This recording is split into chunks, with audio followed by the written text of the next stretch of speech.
Hi, my name is Sophie Mbogwa. I'm the founder Africa Climate Conversations. Now, Africa Climate Conversations is a company that is registered in Kenya. It is a multimedia organization that aims to bridge the climate and environmental communication gaps in Africa.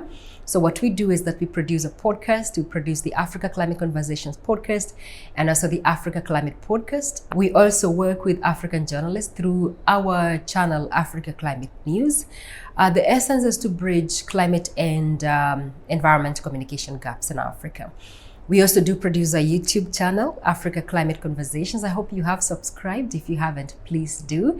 And also do follow us in terms of social media from Facebook, Twitter, Instagram. And also please ensure that you do subscribe in terms of Spotify, Apple Podcast, and every other Google and every other channel you listen to your other podcasts. So we are at the COP, and as you can hear, we're just so close to the airport, and of course flights passing, and it's a very good, it's just that one story you think about in terms of transport and emissions and how many people have come to this conference.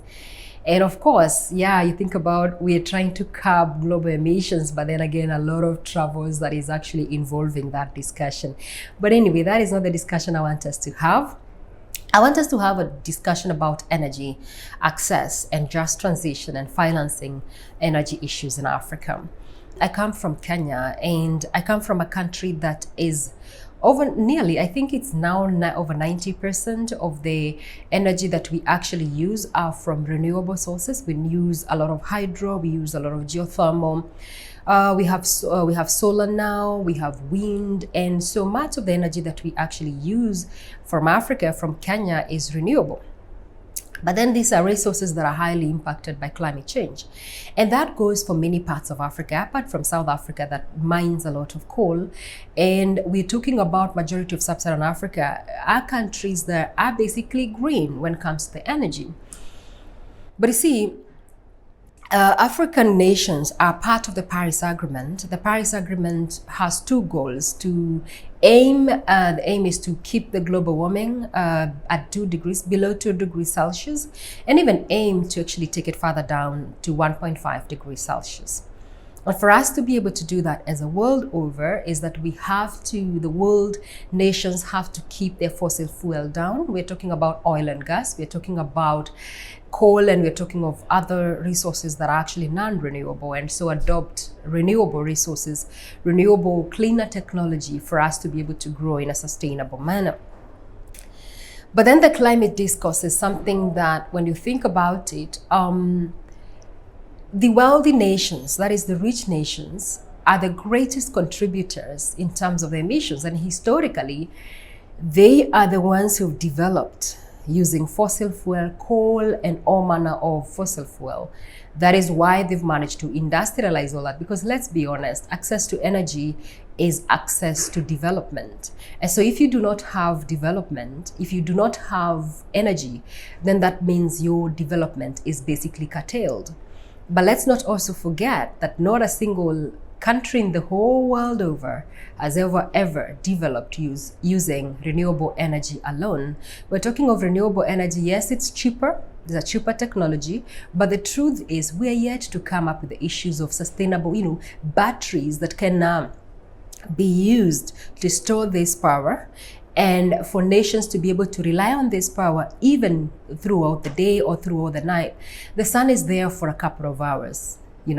Is that energy, yes, need to be harnessed, but that energy need to be stored somewhere, whereby if you're looking to be a 24-hour industry, then you have access to energy.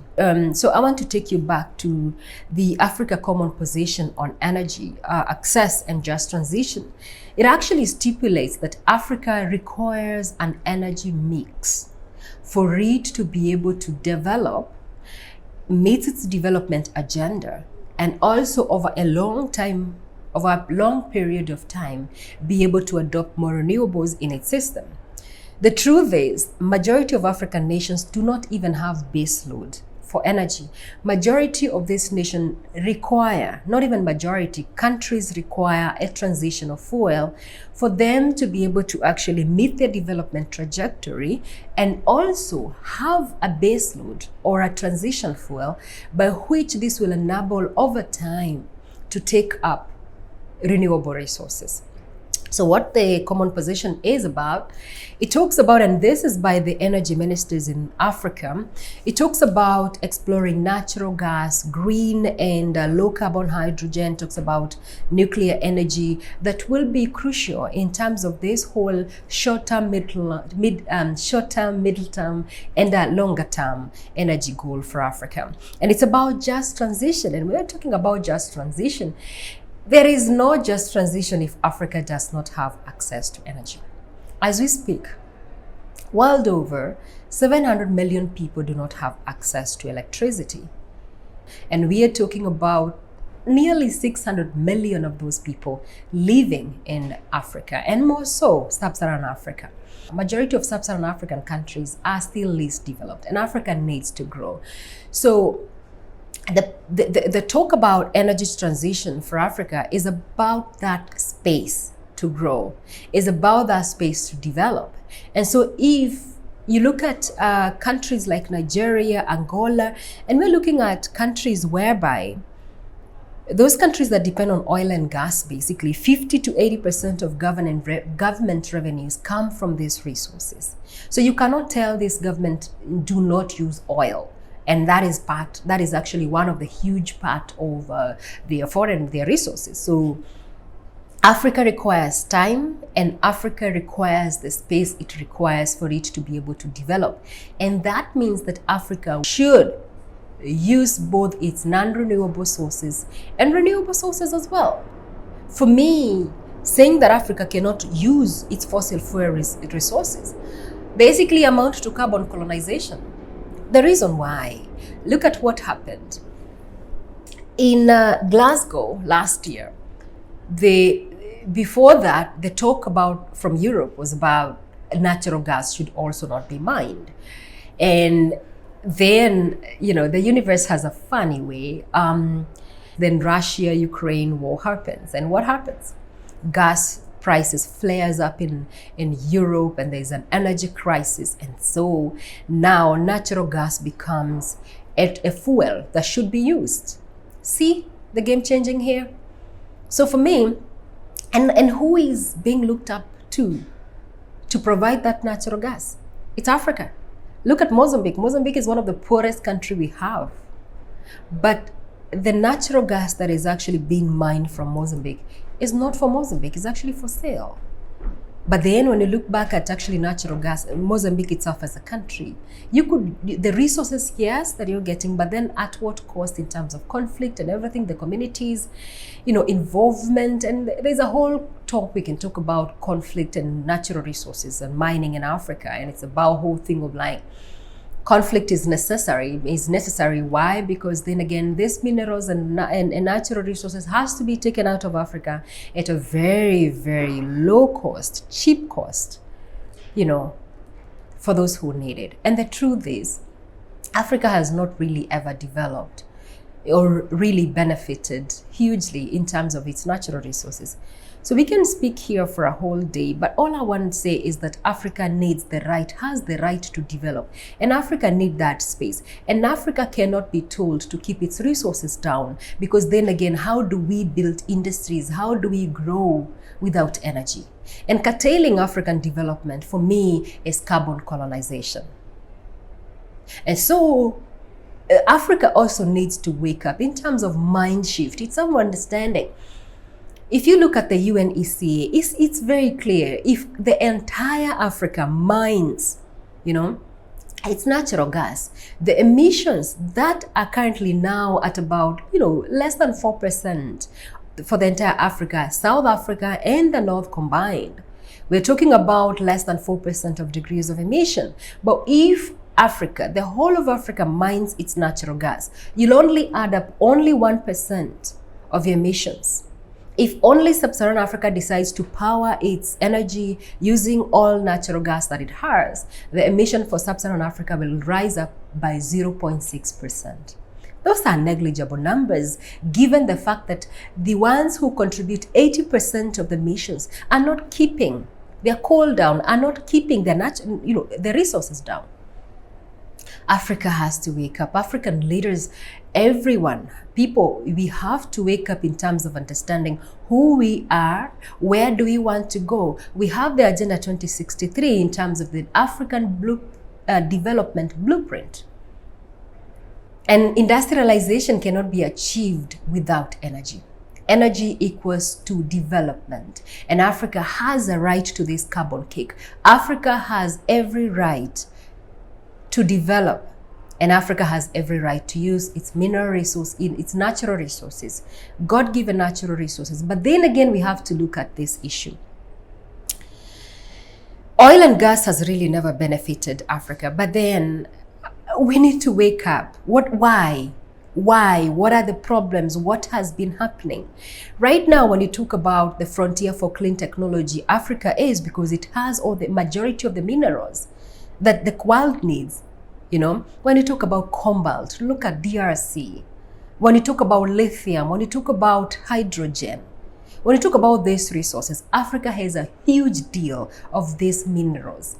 But then again, in oil and gas, if we are to look at it and look at we have to go back and actually see the mistakes that we've actually done before, and why have we not benefited from these resources? And then look at the contractings that we've actually done before. You find a foreign company comes in, locks in a contract to mine some resource, or could be oil, could be gas, could be, whatever minerals that they are mining, but then have a 25-year concession. By the time they are out of there, what are they left? What are you left with? And then what are the costs that we are selling these minerals at? We sell them as raw materials so cheaply, like bags of chips. So we need to go back and actually understand what are the mistakes that the continent has actually done, in terms of oil and gas, and make sure that moving on to the frontier of clean technology, Africa does not make the same mistake. The other thing we need to tackle and look at as a continent is the illicit flow. Africa loses annually actually $88.6 billion out because of this illicit flow. We hear the COP, and the song has always been finance, give us finance, give us finance, give us finance. But we have minerals, all this illicit flow that is coming from Africa, a lot of money that is actually invested outside, in terms of not even invested, but hidden in tax havens and stuff from the continent. That is money that we could actually be using if we processed our minerals back at home. We have that capacity in Africa. But because our leaders, and I'm not afraid to say, the whole dependency on the West, the truth is the West will never get Africa out of the shackles we are in. It will never, ever help Africa unbundle itself from the shackles that bind us. It is us, it's Africa itself that has to understand that the solution will come from home. Money will never come from the West. It's those minerals, resources that we have, find a way of adding value. And then from there, the value chains grow. We have a whole youth batch that are innovative, but they do not have jobs. Invest in research and development. AU says very well, African nations need to invest 1% of their GDP to research. But what kind of research are we doing? In most cases, you'll find a developed, a country requires some research done and everything, and research is actually done. All data goes back with these institutions and all that. It's for the West, because I'm telling you, if you do not specifically understand, you're coming up with a policy for what? Then you need research. And you invest in that research yourself, for your development. It's also looking at ourselves in the mirror and asking ourselves, what are we doing wrong as a continent? So for me, it's that whole thing of let's look at ourselves in the mirror. Let's look at how much money is lost from this continent of Africa annually. And that could be very useful in terms of ensuring that the continent has the money that it requires for adaptation and for the loss and damage. It is also looking at the contracting that we're actually doing for minerals every other single day. It's also leveraging on, the platforms that we actually have. The AFCFTA, the Africa Free Trade Area. It's actually the opportunities that exist in AFCFTA is trading the market issue. Because mostly Africa always thinks of like, okay, we have this natural resources and stuff, the West need to buy. No. Trade among ourselves. We can even leverage in terms of, technology, manpower, the youth, innovations, collaborative research and stuff like that, and the market.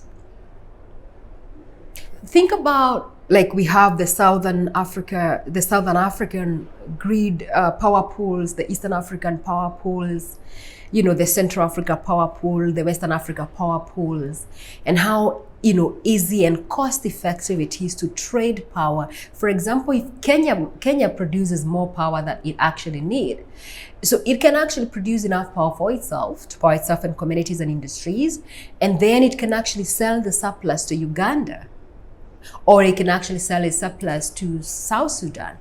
It's the same when it comes to AFCFTA. It's actually thinking of collaboration, working together, breaking barriers in terms of trade barriers and those, boundaries. But then again, of course, I'm saying that with the knowledge of the geopolitics of the world. But the truth is, for how long will Africa be told what to do? Let's be realistic. This COP right here, even if we get to COP 100, solutions will not come from the COP. Solutions will not come from the COP. We have loss and damage now that we have. It's the new thing. We'll talk, negotiate and negotiate and negotiate. Well, maybe I'm wrong. Maybe a solution will be found this time. But when you look at climate financing from 2009, what has been actually been availed? Well, someone would say we excess money is available. Yes, it's available. But then again, when you look at multilaterals, you have to ask yourself, are the Gambias, are the Cameroons, which countries is accessing this financing? Which countries? Africa borrows at 6% higher than any other country. Much of the money that African nations are getting are more in terms of loans, not grant.